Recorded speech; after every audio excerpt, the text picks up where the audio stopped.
Mike Vick has accepted the head coaching job at Norfolk State University, and we got to talk about what that means for the Spartans, what that means for HBCU football, and what we expect from Mike Vick, who hasn't done this before, but there is precedent.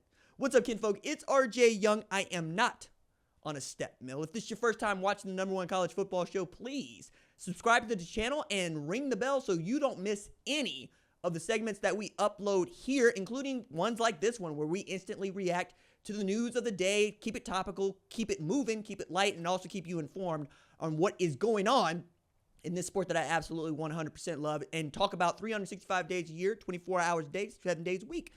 Look here. Mike Vick is new head coach at Norfolk State. You've seen that all over the interwebs. It will probably make SportsCenter, if you still watch SportsCenter, and certainly it's going to be a talking point on shows like this one for the foreseeable future. I think that this is cool. I think this is 100% cool. It was not just cool that he took the job at Norfolk State. It's that he was also being pursued for a job at Sacramento State, which has its eyes on getting to the FBS and had a lot of money behind it when he was really offered this job and accepted it. And when we moving back to, the Hampton Roads area to try to make Norfolk State into a winner, which frankly ain't been what they have done since they joined the MEAC in the 20th century. They won a MEAC title in 2011, but it was vacated because they were playing ineligible players at the time. And he's taken over a program that has been really, really bad. As a matter of fact, the last game they played was against South Carolina State, who just played in the Celebration Bowl against Jackson State and got beat 28-7. That same team beat Norfolk State 53-21. It wasn't a great look, right? Now, aside from that, we're all going to be interested in what the staff is going to look like around Mike Vick. And I'm sure there's going to be quite a few guys that have some NFL recognition and some Hall of Fame kind of resumes that want to help him build this program into one that can compete. But this is also following a trend that I think was started by Deion Sanders at Jackson State, and then Eddie George at Tennessee State, and now Mike Vick at Norfolk State. We have an example of a coach who took over a program with little head coaching experience to none and made a winner in a short amount of time. That's Deion Sanders, right? We all know about that. Goes to Colorado and produces a Heisman Trophy winner, wins 9 games, okay? We also have some data to show that it ain't as easy for some as it is for others. Eddie George is still working at it at Tennessee State, but I figure he's going to get that done sooner rather than later. But I think, actually, it's the dude that had famous beef, I would say infamous beef, with Deion Sanders in his last year at Jackson State. It's Eddie Robinson Jr., who said, he ain't swag, I'm swag. That dude didn't have no head coaching experience, and yet they've had 3 winning seasons, so you can do it. And I was having this conversation with Keyshawn Johnson on his podcast about what it looks like for some guys like Mike Vick or himself, for instance, to be a head coach. And it's, what you're going to do on 3rd and short. You know what you're going to do on 2nd and long. It's the grind of being the coach that he thought would get to him. And I think there's something to that because it sounds like a job. It sounds like a real job. One of the things you got to do is recruit and recruit and recruit. And then you have to go and wine and dine donors. At places like Norfolk State, you need all the help you can get. The alumni is not as large as some others, right? And your undergraduate, it's about 5,000 students, give or take. And this is, again, a program that's looking to build itself in a new image, in an image that is Mike Vick, that is of the Tidewater, of a dude that took Virginia Tech to the national championship game against Florida State, who became the first NFL quarterback to rush for 1,000 yards in a season, who fought dogs, did 21 months in prison, came out of prison, and was the NFL Comeback Player of the Year when he threw for 3,100 yards plus with Andy Reid as his head coach. And really, Andy Reid and Mike Vick, I think, precipitated to what Andy Reid could do with Patrick Mahomes and what the Kansas City Chiefs have been able to do. And we get to know here that Mike Vick was an intern for the Kansas City Chiefs for a brief amount of time before he went to go working with me at Fox Sports. I should say I went to go working with him at Fox Sports, where he has been an analyst for some time. I've always enjoyed hearing Mike Vick's story and how he has continued to grow into the man that he is at 44 years old. But one of the things that I also was getting into it about Keyshawn about is like, he's like, hey, he's going to be able to relate to dudes. I'm like, nah, he can't do that. You can't do that. Deion can't do that.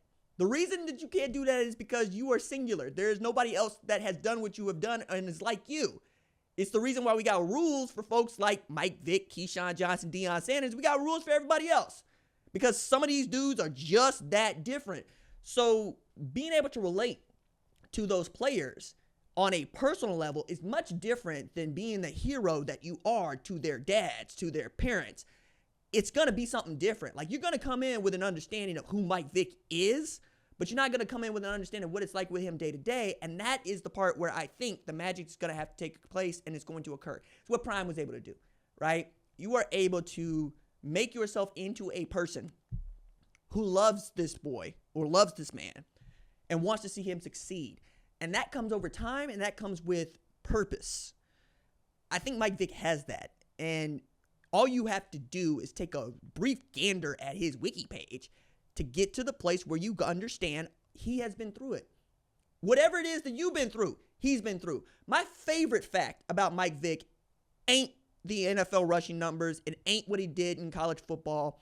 It ain't even that, he came out of the halfway house to go and lead the Philadelphia Eagles as a starting quarterback after backing up Donovan McNabb.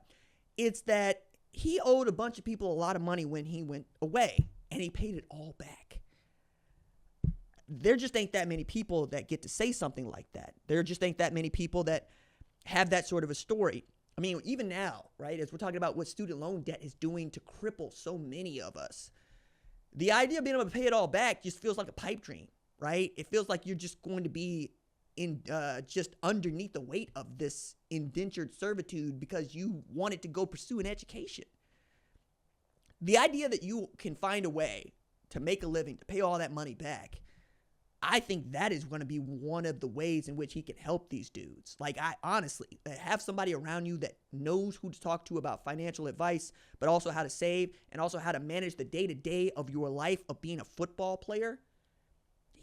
That's invaluable for some of these players. And you're going to be able to get good players. If Travis Hunter can be flipped from Florida State to Jackson State, what's to say that the next great number 1 overall recruit can't come to Norfolk State and turn that program into a champion in the MEAC? That is going to be the challenge. It's going to be, how quickly can you build this? And once you build it, how diligently can you garden it? Because it is one thing to have the wind at your back as you're getting into this. And I think he's going to have the wind at his back. I think there's going to be a lot of people that want to help him succeed. But when they start playing football, it's in their best interest, like anybody else's best interest, to play great football, exciting football, and to win. Because if he wins, it's going to keep rolling. That ball of moss is just going to keep going and going and going. And by the time we get to where he is going 5 years from now, we might be able to look at this and go, look at that, man. Look at what Mike Vick was able to do in his third act of his life. And at 44, he's a young head coach, right? I mean, Marcus Freeman's 38. Dan Lanning is 38. Lincoln Riley, I believe, is 41. But Prime is damn near 60. You know what I'm saying? You can do this, and it could be a wild ride. So I, like you, am very excited about what the Mike Vick era at Norfolk State is going to look like. But more than that, I'm excited for the kind of player that he's going to recruit, the kind of player that's going to get to say, I played for Michael Vick, and what that does for the rest of his life.